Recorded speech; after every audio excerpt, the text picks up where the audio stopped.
In a world wired with satellites, surveillance, and real-time tracking, it should be impossible for a 250-ton jetliner to simply vanish. And yet, that's exactly what happened.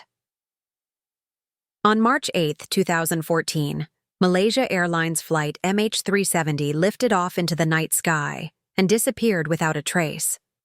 No distress signal. No emergency landing. No explanation. Just 239 lives. Gone. For years, all we had were whispers, shattered radar signals, mysterious pings, and haunting pieces of debris washing ashore on distant beaches.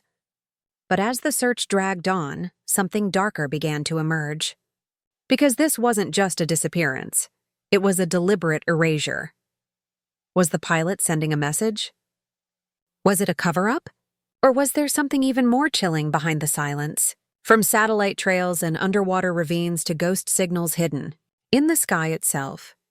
This is the story of the plane that defied modern technology and became aviation's greatest unsolved mystery.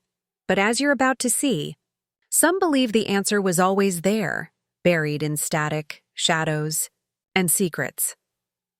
It began like any other red-eye flight, Malaysia. Airlines flight MH370 took off from Kuala Lumpur International Airport at exactly 12:41 a.m. on March 8, 2014. Its destination? Beijing. On board? 227 passengers and 12 crew members. Families, tourists, students, business people, all expecting to land safely by morning. In the cockpit sat Captain Zahari Ahmad Shah, a seasoned pilot with over 18,000 flight hours. Calm, experienced, trusted. Beside him, First Officer Farik Abdul Hamid, a rising star on his final training flight before full certification. The perfect team. At 1:19 a.m., just as the aircraft prepared to transition from Malaysian to Vietnamese airspace, a routine message was delivered from the cockpit. "Good night, Malaysian 370. It was calm. It was normal. It was the last anyone would ever hear from flight MH370. Moments later, the aircraft's transponder, the device that identifies planes on radar, was turned off. Not failed, not glitched. Turned off, and just like that, MH370 vanished from civilian radar. No emergency code. No sudden descent. No warning. 1 second it was there, then it was gone. But what happened next would shatter every assumption investigators had ever made.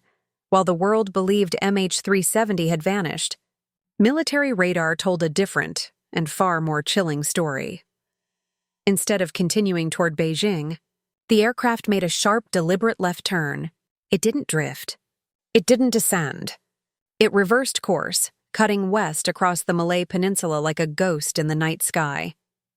This wasn't mechanical failure. This was a calculated maneuver, manual, precise, and expertly timed.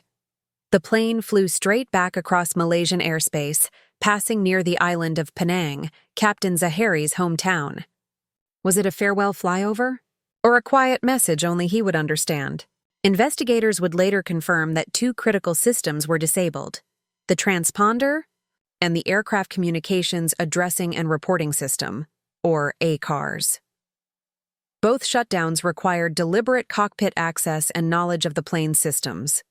In short, someone knew exactly what they were doing, and whoever it was, they didn't want to be found. For the next 7 hours, MH370 flew into the abyss. No radio, no radar, no contact. The only clues? 7 automated satellite handshakes, cold, silent pings sent to a lone satellite orbiting above the Indian Ocean. They didn't tell us where the plane was, but they told us one horrifying truth. MH370 was still in the air. But what was the destination, and why was the pilot flying blind into the void? The answer would come from a signal no one expected. As official investigations stalled and sonar ships combed empty seafloors, one man turned his eyes to the sky, but not in the way anyone expected. Enter Richard Godfrey, a British aerospace engineer with a background at NASA, Airbus, and Boeing. While governments relied on radar and sonar, Godfrey went rogue, using radio waves. Not satellites, Not black boxes. Just the silent, constant hum of the Earth's own electromagnetic heartbeat. His tool? A global system called WSPR, the Weak Signal Propagation Reporter Network. A web of low-power amateur radio signals, bouncing invisibly across the planet, tracking disturbances in the atmosphere. Originally designed for hobbyists, WSPR was never meant to find airplanes. But Godfrey saw something no one else did. A hidden trail of interference, left behind by MH370 as it tore silently through the sky. Every time the plane's metallic body passed through one of these signals, it left a scar, a tiny ripple. An invisible tripwire, triggered again and again. Painstakingly, Godfrey sifted through 20,000 signal anomalies recorded the night MH370 vanished. After months of analysis, cross-referencing weather, satellite data, and commercial flights, he isolated 150 disturbances, all consistent with MH370's size, speed, and altitude, and when he mapped them, they formed a trail, a ghostly path across the ocean, a digital echo of a flight long gone. Critics laughed at first, calling it fringe science. But Godfrey's path matched the satellite arcs. Two entirely different systems, one identical trajectory, but even more terrifying than where the plane was what it did next. Just when investigators thought they understood MH370's final descent, Richard Godfrey's findings revealed a disturbing twist, one that sent shivers through the aviation world. According to the WSPR trail, the aircraft didn't simply head south and crash, it stopped. For nearly 90 minutes, MH370 circled in a racetrack holding pattern over the Indian Ocean, thousands of miles from the nearest airport, rescue base, or flight corridor. This wasn't a system malfunction. This wasn't a drifting plane. This was a calculated move. A maneuver only possible under active pilot control. Holding patterns are used when planes wait for landing clearance, not when they're low on fuel. Flying in complete silence over an empty ocean in the dead of night. So why did MH370 stall in place? Some say the pilot hesitated, wrestling with a final decision.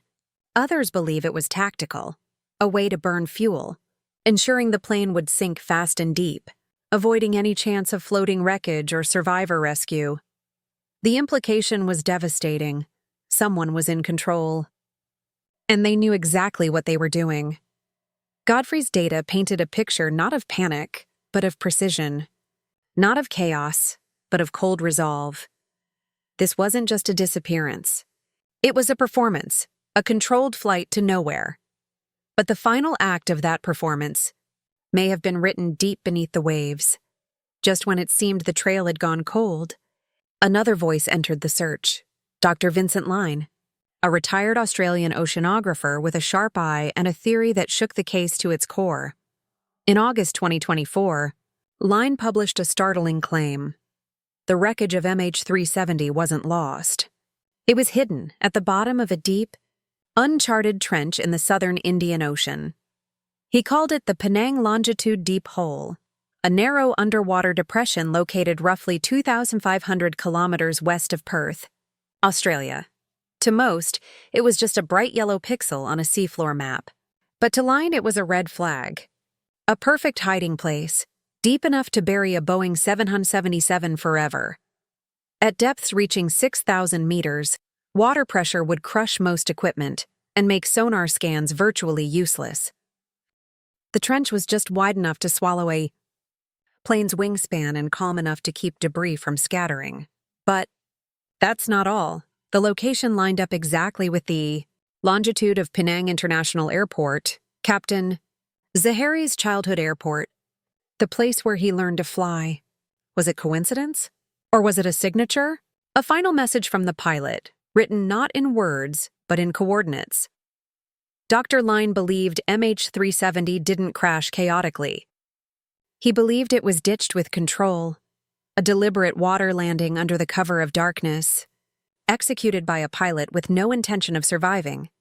And when he examined the flaperon found on Reunion Island in 2015, he saw more than damage. He saw precision. Evidence suggested the flaps had been deployed, as if someone was guiding the plane down gently, not letting it break apart. It was haunting. A controlled descent into a black hole of the sea. But what if this descent had been practiced before?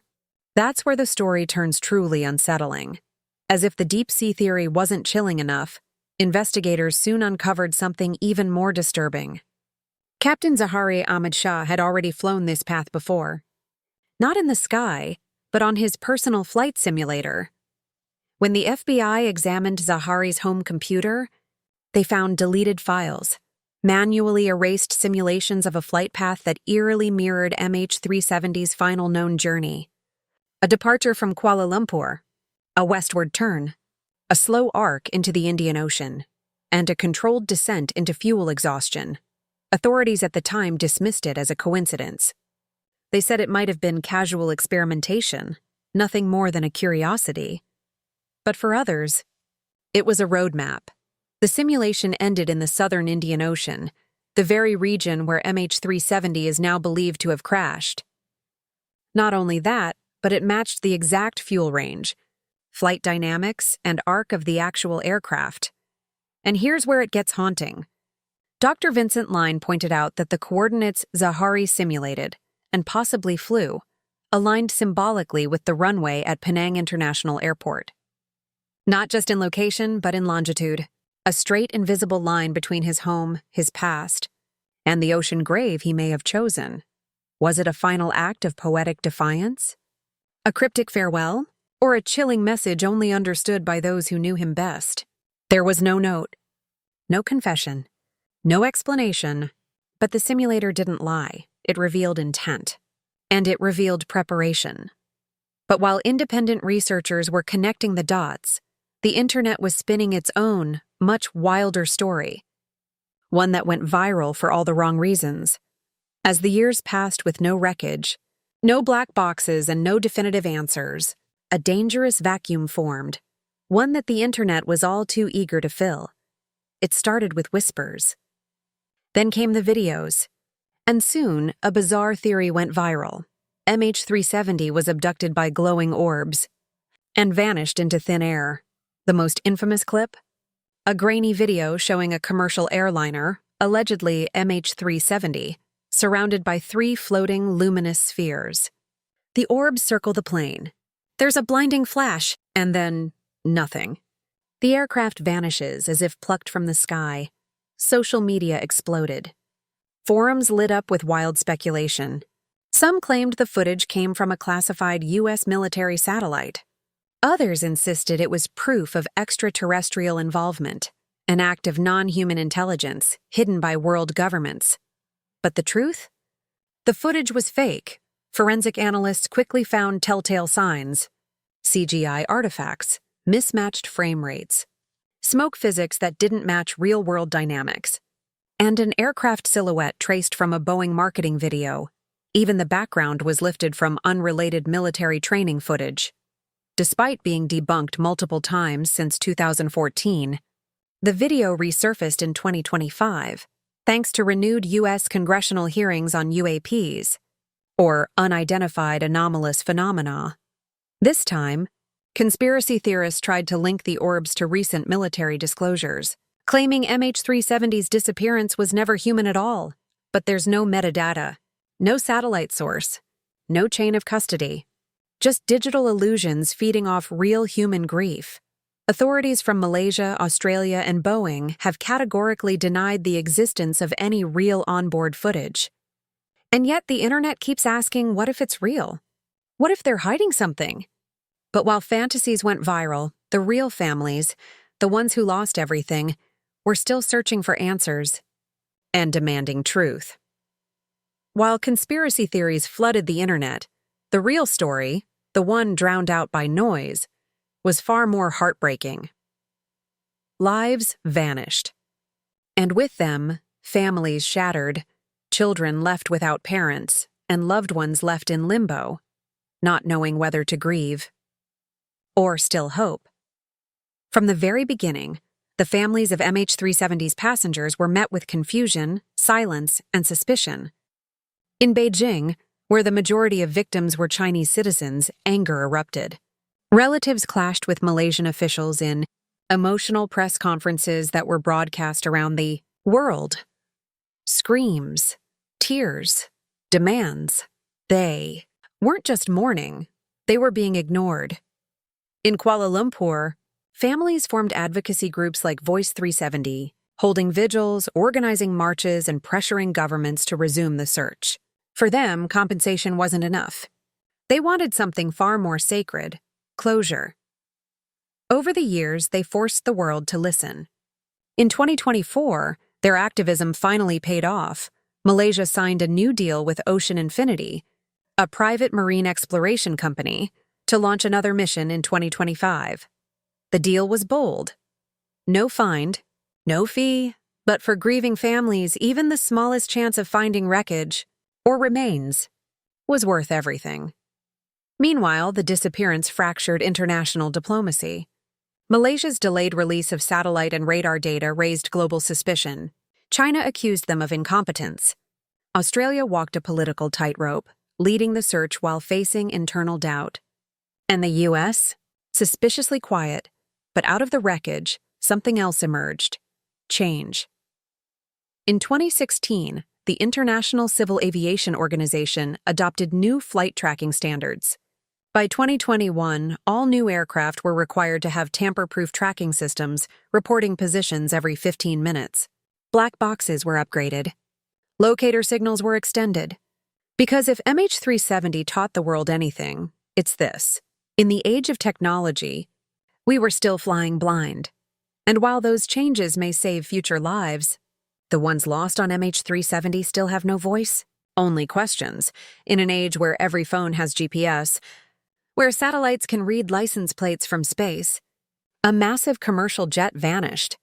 And more than a decade later, the world is still asking the same question: how? Was it a rogue pilot orchestrating the perfect crime? A silent failure that spiraled into tragedy? Or a dark secret hidden beneath thousands of feet of water and pressure? From electromagnetic ghost trails to mysterious deep-sea trenches, from erased simulations to viral UFO hoaxes, MH370 has become more than a missing flight. It's become a symbol of grief, of obsession, of global failure, and of the lengths people will go to for truth. But here's the hardest part to accept: we may never find it. Not because we didn't search hard enough, but because maybe, just maybe, it was never meant to be found. Some believe MH370 lies peacefully at the bottom of a black trench. Others believe the real story has yet to be told. But for the families, the truth isn't a theory. It's a face, a name, a voice that never came home. And until that truth surfaces, one thing is certain: the sky holds more secrets than we'll ever understand.